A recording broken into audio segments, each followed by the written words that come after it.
There was once a man who had everything the world could offer, not just enough, but more than most people could ever dream of. Wealth, power, a life without struggle, without fear.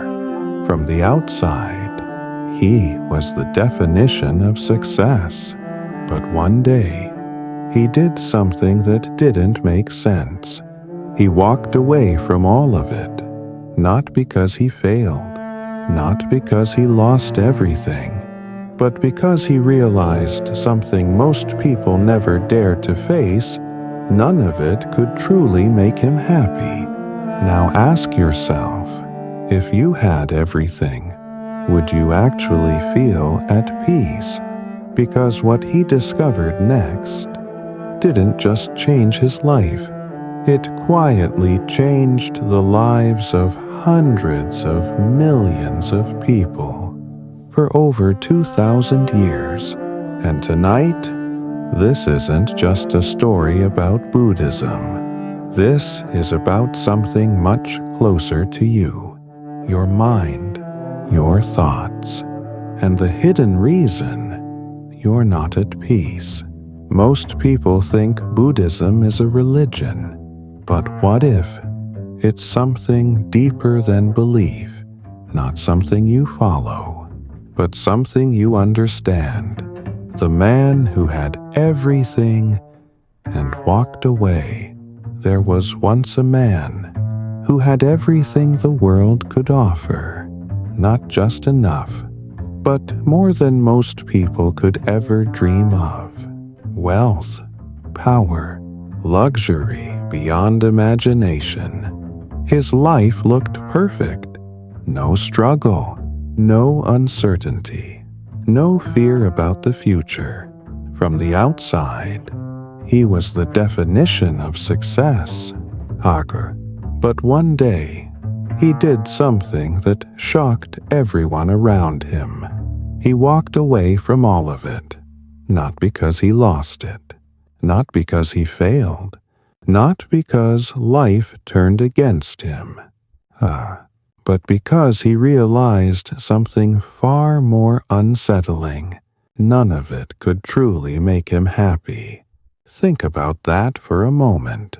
If you had everything, would you actually feel at peace? What this man discovered next didn't just change his life. It quietly changed the lives of hundreds of millions of people for over 2,000 years. And tonight, we're not just talking about Buddhism. We're exploring a way of seeing life that might gently change the way you see your own. Hey, most people think Buddhism is a religion, but what if it's something deeper than that? Not something you believe in, but something you understand.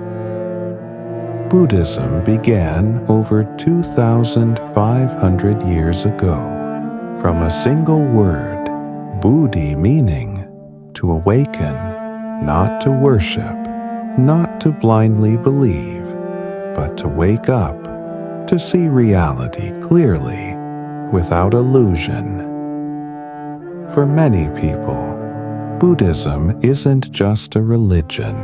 It's a philosophy, a way of living, a way of understanding your own mind. And at its core, it's surprisingly simple. Live with integrity. Stay aware of your thoughts and actions, and slowly develop wisdom, not through force, not through control, but through understanding. And maybe that's why, in a world that feels more chaotic than ever, more and more people are turning toward it. Look around. We have more technology, more comfort, more convenience than any time in human history. And yet, people feel more anxious, more lost, more overwhelmed than ever before. So the question becomes, why? Buddhism doesn't give loud answers. It doesn't promise instant happiness. It doesn't sell you a fantasy. Instead, it quietly points to something most people spend their lives avoiding: why suffering exists in the first place, and more importantly, how to actually deal with it. Even modern psychology today is beginning to explore ideas that Buddhism has taught for thousands of years: awareness of thoughts, observing emotions, letting go instead of controlling, not as belief, but as something you can test for yourself. And long before Buddhism spread across the world, there was a man, a prince.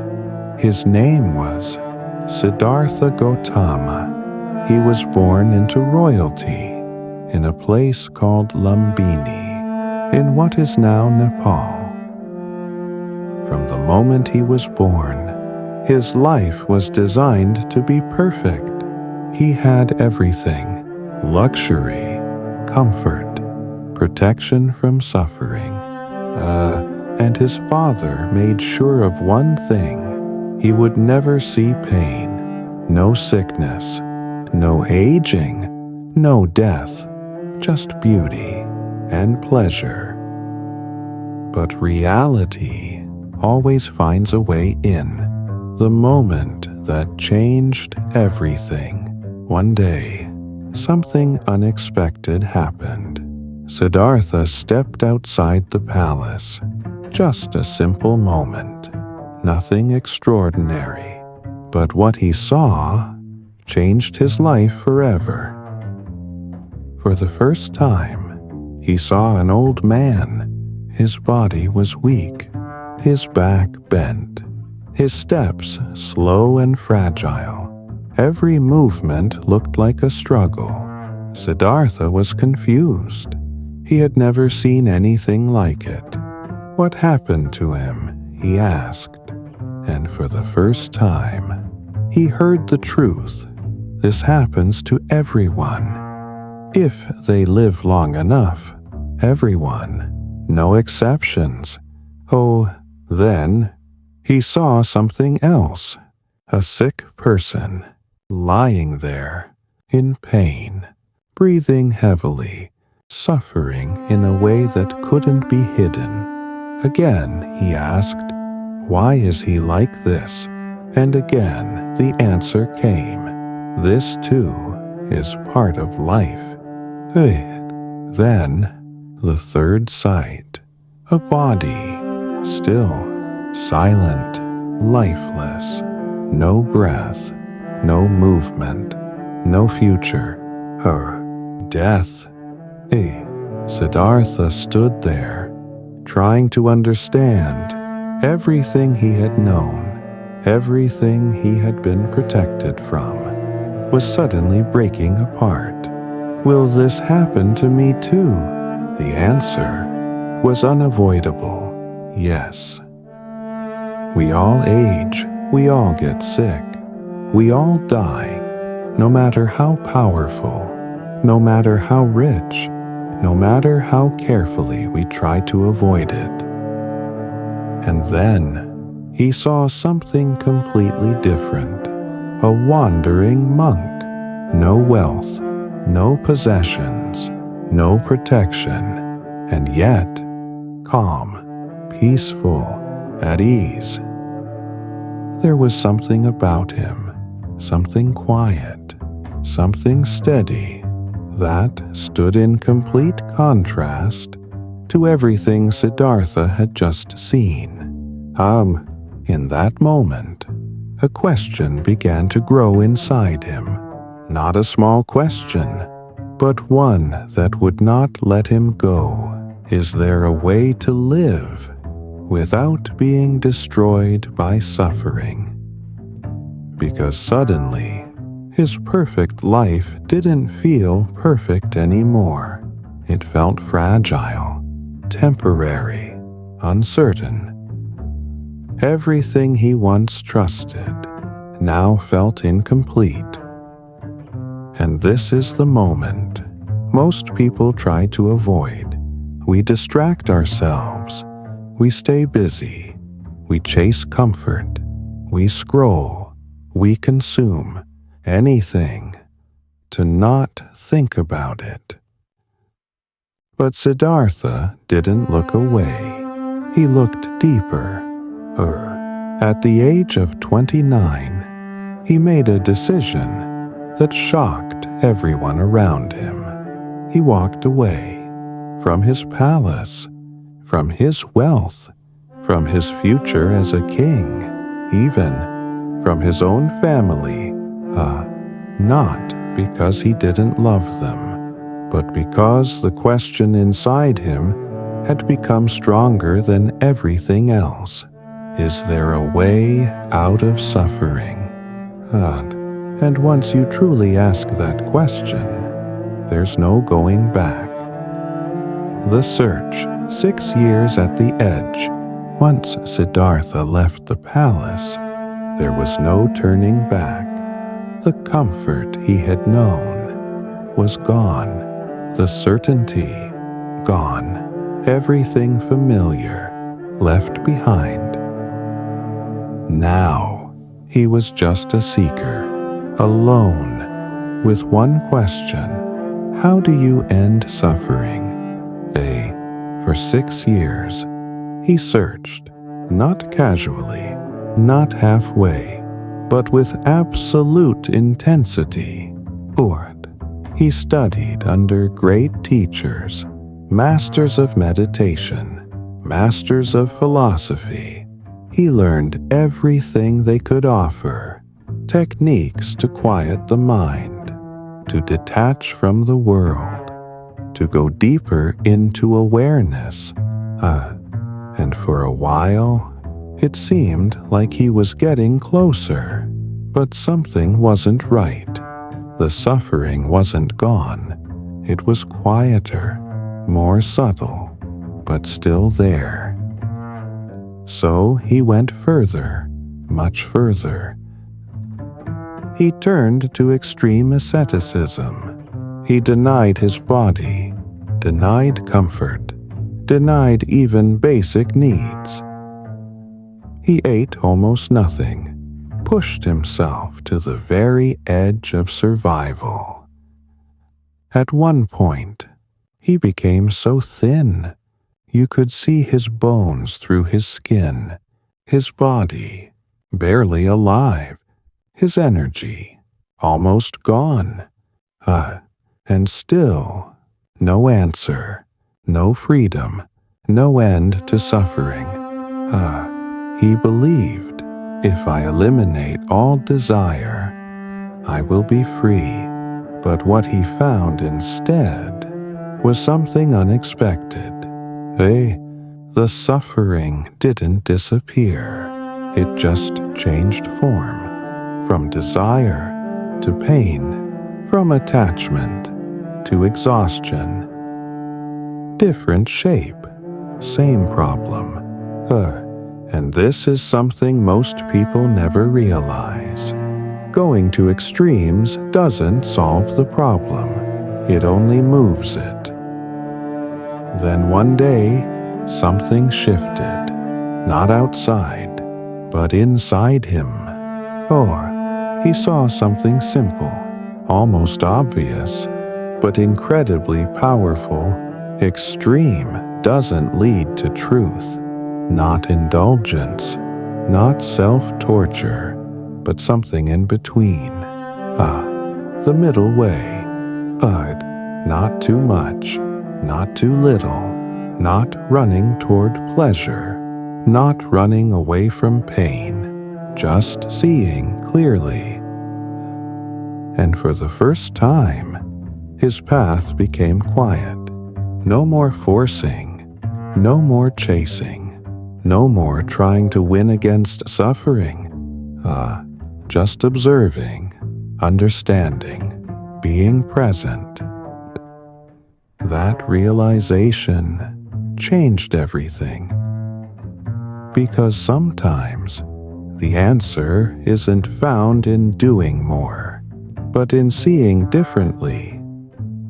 The night of awakening, after 6 years of searching, of pushing his body to the edge, of chasing every possible path, Siddhartha finally did something unexpected. He stopped. No more extreme practices, no more forcing himself, no more trying to reach anything. That night, he sat beneath a tree, a simple tree, nothing special on the outside, but what happened there would echo through thousands of years. He made a quiet decision. I will not get up until I understand. Not to fight, not to struggle, not to become anything, just to see, clearly, deeply, honestly. The night grew darker. Hours passed. Silence surrounded him. And then his mind began to move. Thoughts, memories, fears, desires, everything began to surface. Every distraction, every doubt, every hidden fear. If you've ever tried to sit in silence, you know this feeling. The mind doesn't go quiet. It gets louder. But this time, Siddhartha didn't run. He didn't resist. He didn't try to control anything. He simply observed. And slowly, something began to change. Not outside, inside. For the first time, he saw clearly why suffering exists, not as an idea, not as a theory, but directly. He saw where it comes from, how it begins, how it grows, how it traps us. And then he saw something even more important. It can end. Not through force, not through control, but through understanding.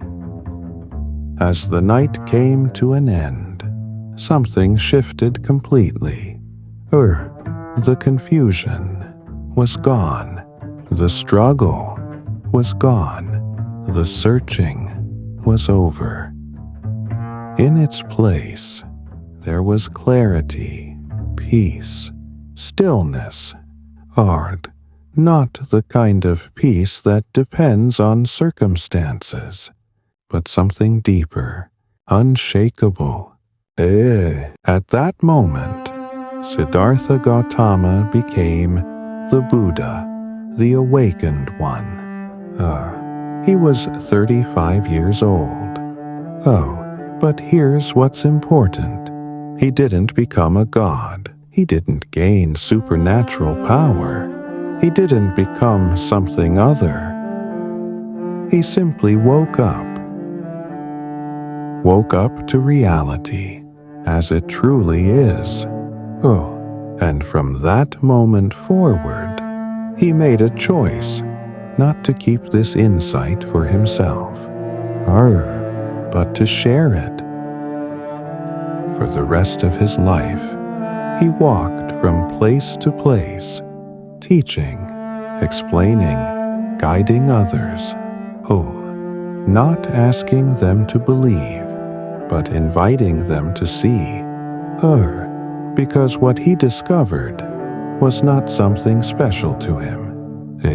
It was something available to anyone, willing to look deeply enough. The Buddha was not a god, and why that changes everything. Here's something that surprises a lot of people. The Buddha was not a god. He never claimed to be divine. He never said he was chosen. He never asked anyone to worship him.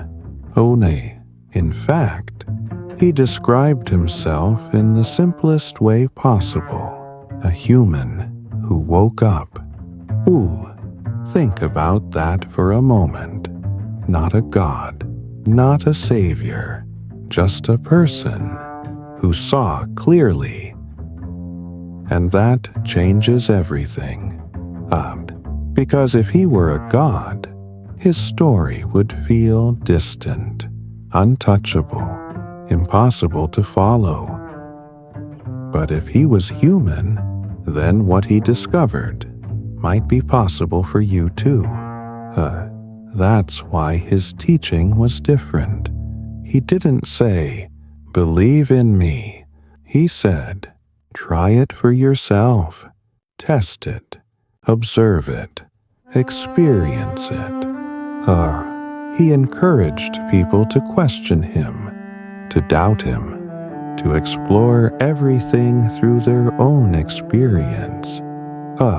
Because truth should not depend on belief. It should depend on seeing. And that's what makes Buddhism so unique. It's not built on blind faith. It's built on direct understanding. You've probably seen statues of the Buddha before. Calm, peaceful, eyes gently closed, a soft, quiet smile.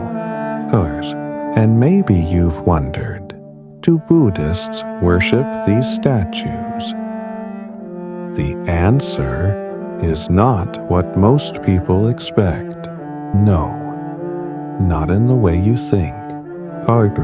Those statues are not gods. They're not something to pray to. They're not something to fear.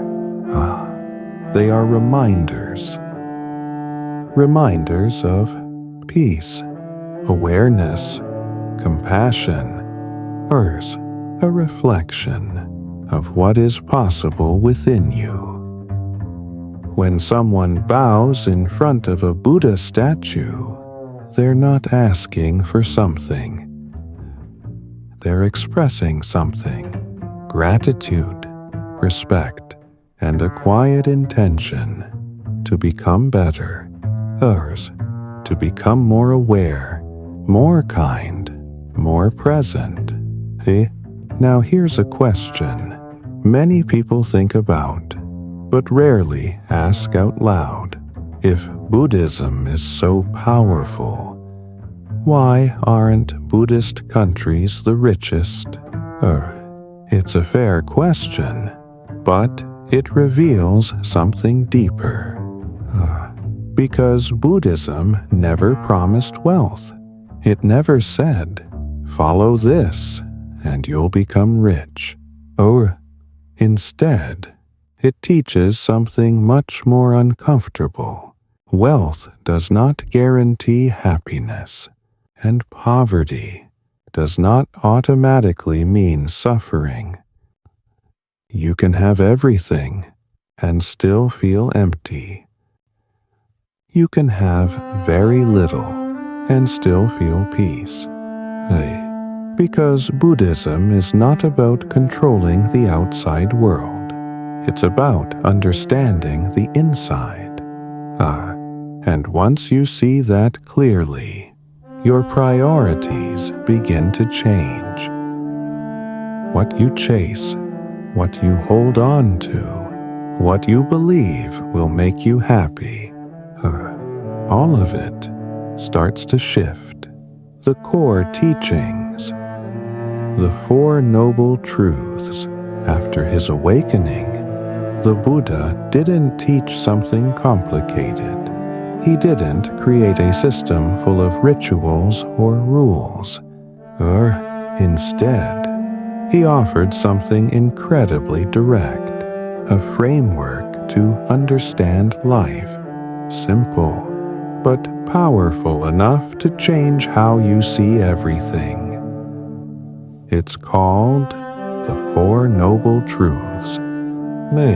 Not beliefs, not commandments, but observations, things you can see for yourself, if you're willing to look honestly. Let's go through them slowly. Truth number 1. Life contains suffering. This doesn't mean life is only pain. It's not pessimistic. It's realistic. Suffering is part of life.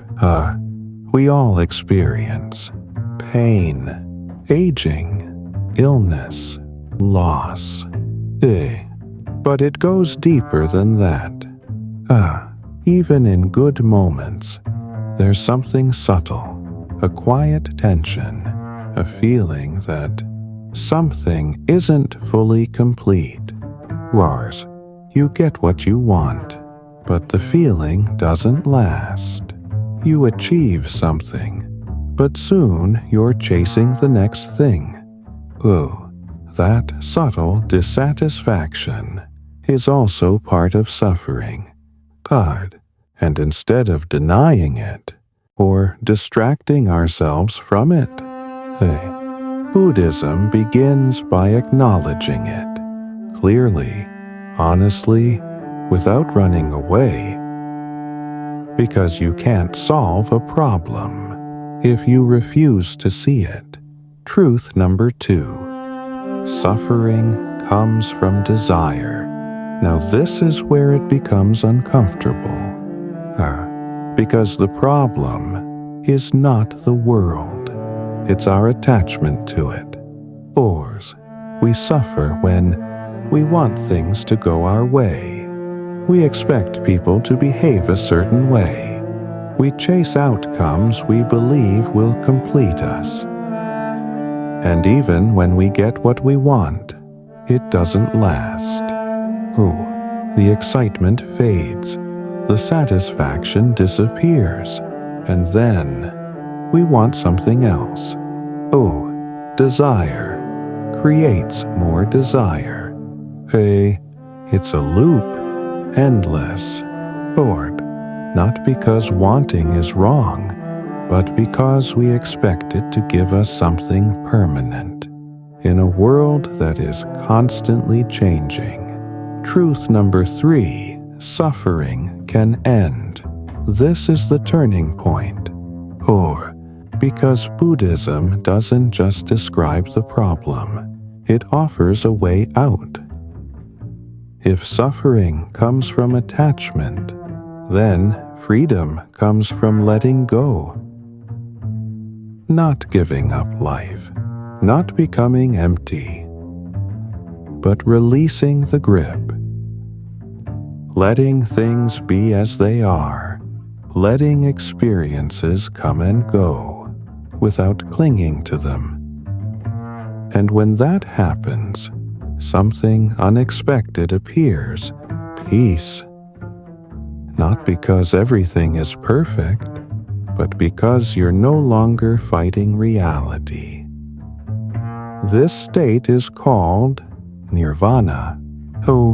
Not a place, not something far away, but a deep inner freedom from constant struggle. Truth number 4. There is a path, and this is where everything becomes practical. Because ending suffering is not random, it's a path, a way of living, a way of thinking, a way of seeing.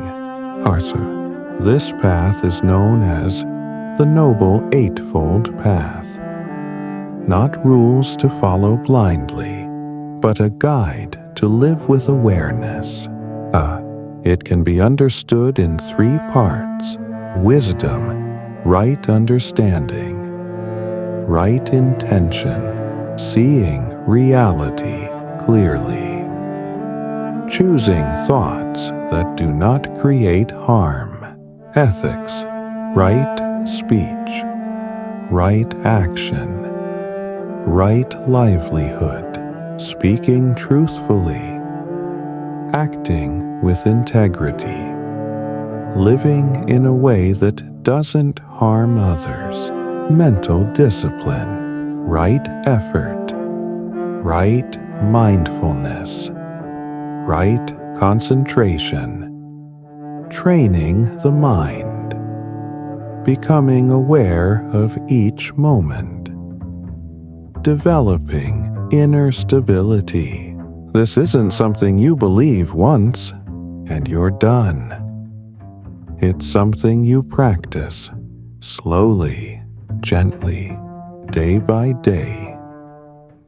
No pressure, no perfection required. Just awareness, growing over time. And when you begin to understand this, you start to notice something subtle. Life doesn't need to change completely for you to feel different inside. Karma, wisdom, and compassion. The deeper layer most people miss, there's a simple idea that quietly explains more about life than most people realize. Karma. Not as punishment, not as reward, but as a law, a natural process. Cause and effect. Every action you take, every word you speak, even every intention you hold, creates a result. Sometimes you see it immediately. Other times, it shows up much later. But nothing is random. And this is where many people misunderstand karma. They think good things happen to good people. Bad things happen to bad people. But reality is more complex than that. More subtle, more interconnected. Karma is not about judgment. It's about patterns. The patterns you repeat, the habits you build, the way you think, the way you react, all of it shapes your experience of life.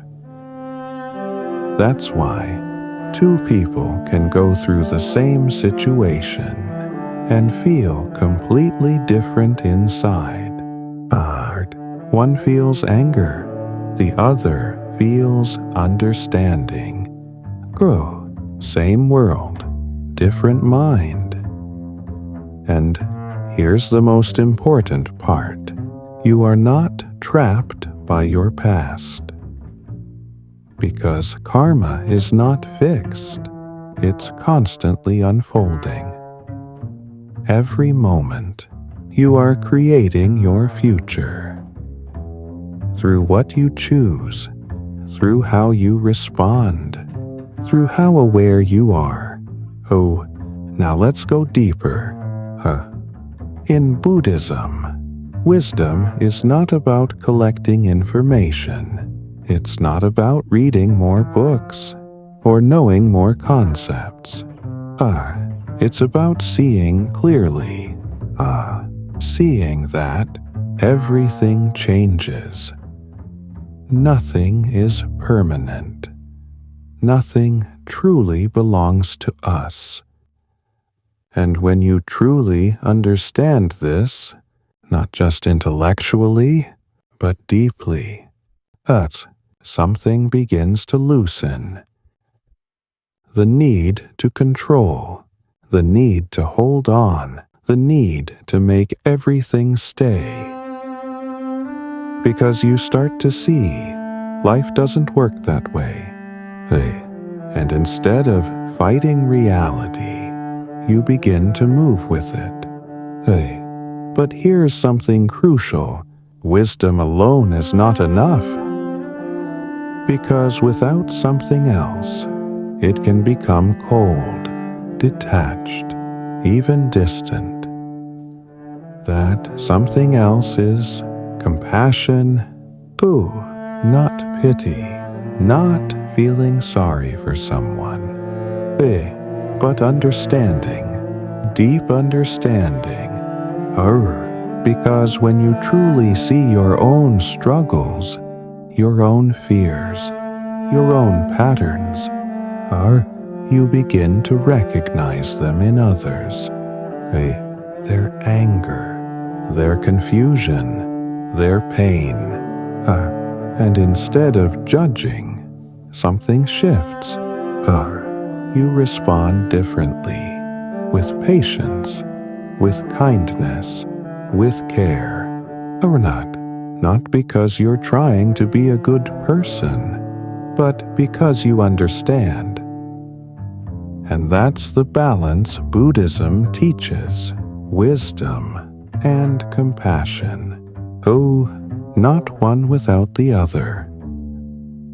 Because real understanding naturally leads to kindness. See, and when both are present, something powerful happens.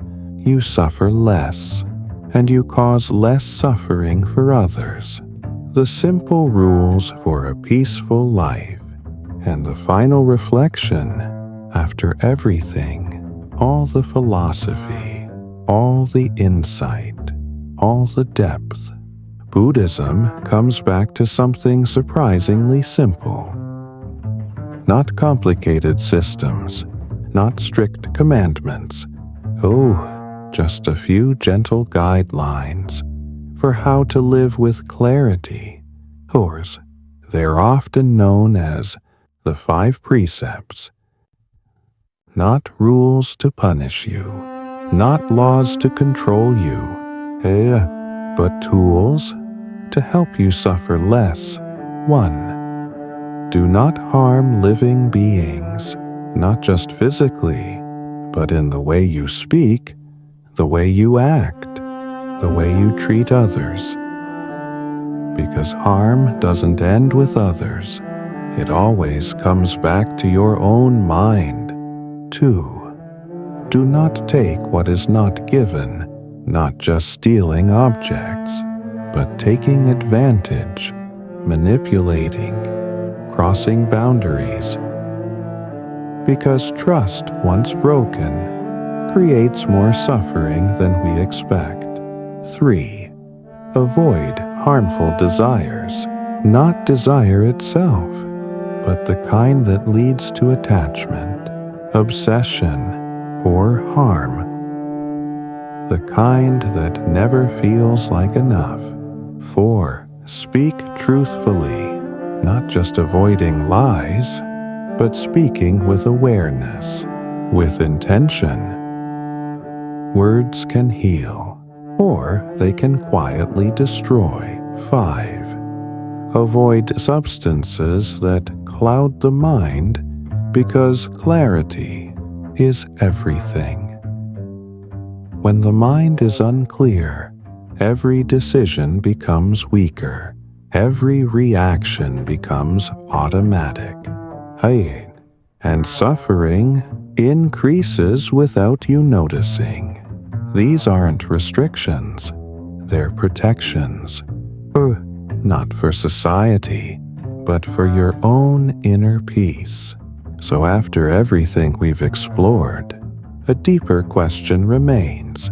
What is Buddhism, really? Is it a religion, a philosophy, a lifestyle? Maybe it's something simpler than all of that.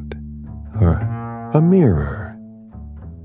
A mirror that shows you how your mind works, how suffering begins, and how it can end. The Buddha didn't give you something to believe in. He gave you something to explore, to test, to experience. And maybe tonight, you don't need to change your whole life. Maybe you just need to pause, take a breath, slow down, and gently ask yourself, what am I holding on to right now? And just for a moment, what would it feel like to let it go? If this brought you even a small sense of peace, stay here for a moment, breathe, relax. And when you're ready, there's always another step on the path. The Eightfold Path. A practical way to live. Understanding suffering is one thing, but how do you actually live differently? The Buddha didn't leave this as a mystery. He gave something practical, something you can apply every single day. The Noble Eightfold Path. Hers, not rules, not commandments, but a way of living with awareness. It starts with something simple, how you see the world, and how you choose to respond to it. Because your life is shaped by those two things, wisdom, seeing clearly. The first part of the path is wisdom, a right understanding, right intention. This means learning to see reality as it actually is, not how you wish it to be, not how you fear it might be.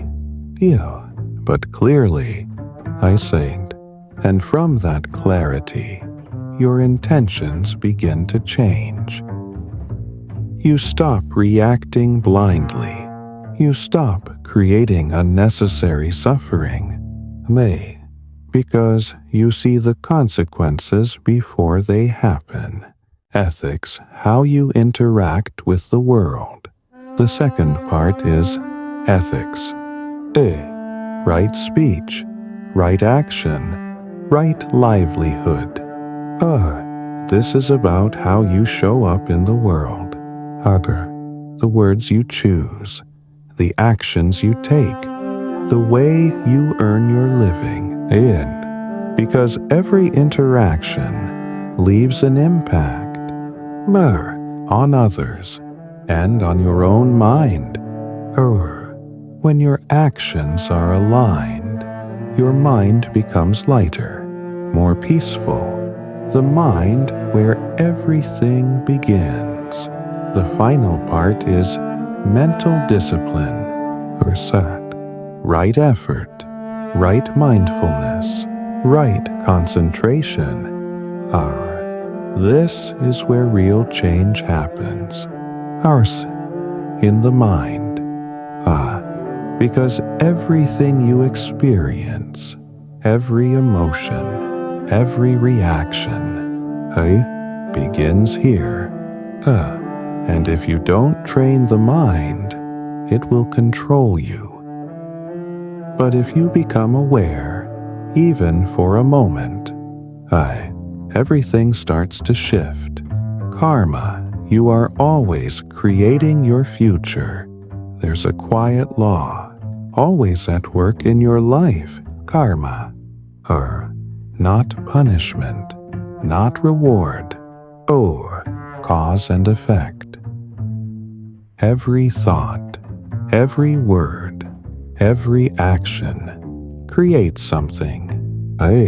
Sometimes immediately, sometimes much later. But nothing is lost. Nothing disappears. And here's the truth. Most people miss. You are shaping your future right now. Wisdom and compassion. The true balance. But understanding alone is not enough. Because wisdom without compassion can become cold, detached, empty. That's why Buddhism teaches balance, wisdom, and compassion.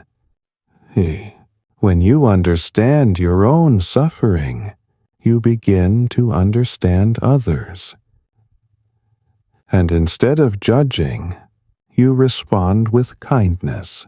Not because you have to, but because you see clearly.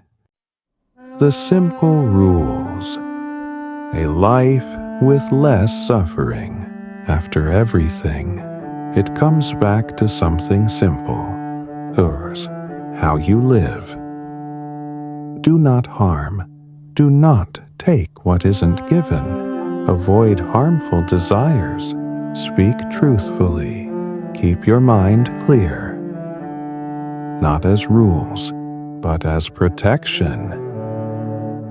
Because the way you live shapes the way you feel.